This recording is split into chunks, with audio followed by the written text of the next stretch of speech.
Greetings, Transformer fans. I'm Mike, and this is Orion's Belt Creations. Today, we are beginning a new series of videos for Transformers, the Generations toy line. We're going to take a look back at all of my favorite figures, beginning back before War for Cybertron, all the way to the current Power of the Primes line. Now, I can't say that I'll collect all of the figures and review those on here, but for the most part, I'll probably buy the bulk of what's out there. And the reason I'm doing this is because a few years ago, I had sold my entire toy collection. And Transformers was included in that. And I purchased a couple of the Combiner Wars figures, Battle Corps, Optimus Prime, and Sunstreaker. I did reviews on them, and that was it. I never did any more Transformer reviews, and I'm a huge Transformers fan. You know, really love the G1 series and, you know, some aspects of the films, and, you know, the video games are just, you know, phenomenal. Really like those. And always wanted to go back and review these figures, and here we are. So today we're starting off with Titan's Return, Deluxe Hardhead, and his Titan Master Furos. Picked this up at a local Walmart. It's on clearance for $12. And here we go. I mean, just a really, really awesome action figure. And I really like the aesthetic of the figure, the design. And I've always liked how Hound and Perceptor had, you know, the shoulder cannon. And that's one of the main motivating factors when I saw this guy. You know, of course, he's designed from the IDW series, and, you know, just a really, really nice looking action figure. Really like the shoulder cannon, you know, giving him that added firepower, you know, to be able to take on the Decepticons. Really, really awesome. So before we look at the figure, you know, of course, they have the standard window display box for the deluxe figures, and your obligatory product images and cross merchandising on the back for other figures. And then we have Hasbro's sad attempt at instructions, and they always seem to miss a step or not make things as transparent as they should be in the transformation process, which is why I never use them. Also, an aggravating thing to try to transform an action figure that you don't know how to do in front of a camera. That's not cool. Here's your collector's card. I always keep these, and I like the stats on the back. Really nice. So this guy stands 5.5 inches tall, and he's got a good bit of articulation. And again, I really like the cannon, and I like this hinge. I like how they designed this, so it can come back and fold flat of his back and store in a vertical position. And that allows you to have, you know, full movement of the head is kind of on a ball joint there. You can see full arm rotation at the shoulder, bicep rotation there, got hand swivel, move at the thigh rotation, knees will bend, position his toes, no waist rotation or anything like that. But a really, really cool action figure. I love the design of it. One of the things I do not like with Transformers is the fact that Hasbro incorporates these huge hollow sections. Now, that's sort of a necessary thing, I guess, here in his design because it's part of his transformation process.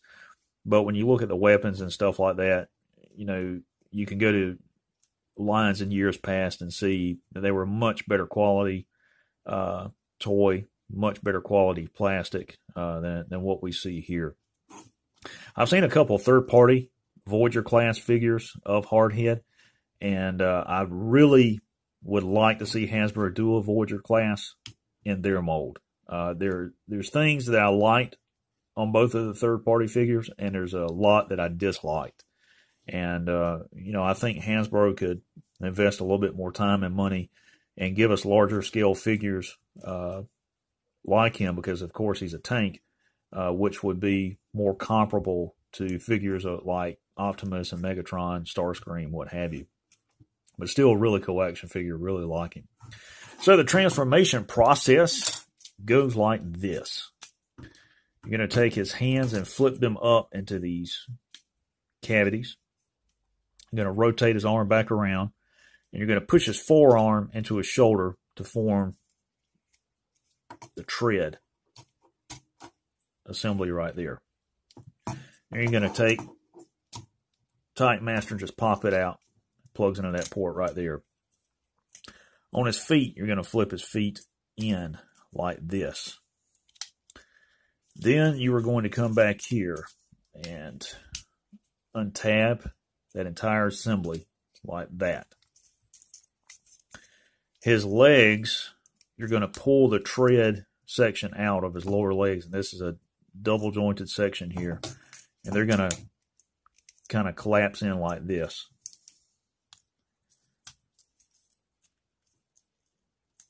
They collapse in like that. And then this belt section or midsection, whatever you want to call it, around his waist, that also untabs, and it's sort of hard to get to at times. There we go. And lays flat like this. So you want to flip this over.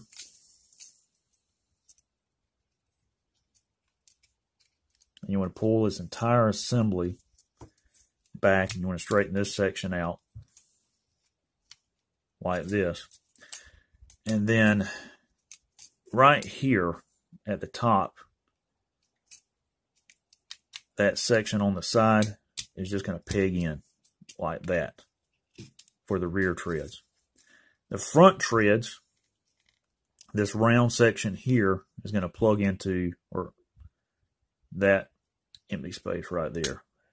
They just kind of come down and plug into there. That one's in. Now it's back out again. There we go. And there he is in tank mode. And you can take the Titan Master, Furos, and unfold him. You can see there's not a lot of detail there. Come on, get in focus. There we go. It looks okay, but I'm not crazy about these things. And you can just open the cockpit, set him in there and close it. It mashed him down. There we go. Now let him go to work. Now his primary weapon can plug in up here. I'm not crazy about that.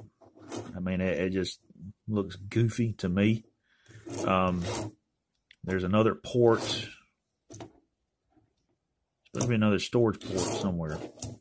I thought. Maybe I'm mistaken. But I know it can plug up here, but I don't do that. The cannon can move up and down and vertical. Of course, you can raise it up, which I like to do.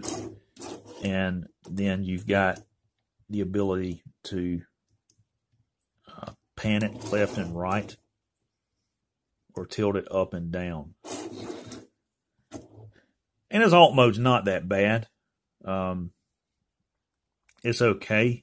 I much prefer, this to be a larger scale because you can see leader class Optimus back there, 10 inches tall compared to this thing, and it's like that should be a car, not a tank. So that's my main quip with this figure. But other than that, it's really, really cool. I really like it. And the moment I saw it, I was like, I've got to have this action figure. I mean, it's just really, really nice. And I'll go ahead and plug that in so you guys can see what that would look like. I mean, why not? Put your assault blaster on top of your main cannon and just ultimately decimate, the Decepticons. And it also has another feature to it as well. You can take Titan Master, you can open this section and set him in here and have him fire the gun. And there's two pegs right here in the back of that section where you can stand him up in there and plug him in, or if you've got another Titan Master and you want to do that. I don't particularly care for either one of those features. I don't really care for the Titan Masters at all, to be honest with you. I get it. I get the whole concept behind it, but it's just not my thing. I like the Transformers as they are. So, ladies and gentlemen, there you have deluxe Hardhead from the Titans Return line. Really, really cool action figure. Really like it a whole lot. And looking forward to reviewing some of these other guys back here in the back for you, as well as the other ones that I purchase as I go along. If you haven't subscribed to my YouTube channel, please do so. Visit my Facebook page of the same name, Orion's Belt Creations, where I show off a lot of my custom stuff and I share news tidbits and things from different franchises. I'm also a contributing columnist for Outer Rim News. Outer Rim News is the fastest growing Star Wars news website today with over 90,000 followers and subscribers worldwide. Everything from commentaries to collectibles to comics to live action films, animated series, video games, conventions. We cover it all. You know, just really humbled by the opportunity to come on board Outer Rim and be a contributing columnist for them, and just, you know, be a part of the Star Wars universe in such a small way.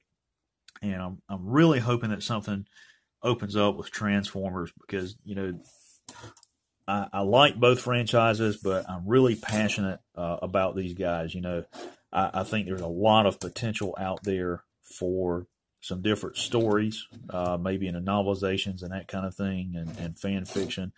And TFW 2005 is a really good website, as well as Cybertron.com. I like following those guys and looking at all the custom work and just staying on top of toy news where Transformers is concerned.